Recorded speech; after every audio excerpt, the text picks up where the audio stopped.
Isa na namang nauusong sayaw ang kinagigiliwan ngayon ng netizens. Yan ang Fire Burning Dance Challenge. Kahit ang ilang staff ng inyong People's Television abay hindi nagpahuli sa pagsayaw niyan. Panoorin po natin sa report ni Floyd's Brands. Sikat na sikat ngayon, lalo na sa mga kabataan, ang bagong TikTok trend na Fire Burning Challenge na ginamitan ng kanta ng American rapper na si Sean Kingston. Sa aliw at indayog ng tunog, talagang kahit sino ay hindi mapipigilang mapaindak dito. Kaya naman, marami na rin ang mga video challenge na lumabas sa For You page ng TikTok.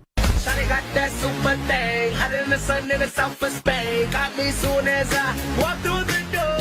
Unang na-upload ang video na ito ng dancer at choreographer na si Red noong May 13, 2025. Wala pang ilang linggo, umani na ito ng 3.1 million views at over 255.5k likes. Patunay ng mainit na suporta mula sa netizens.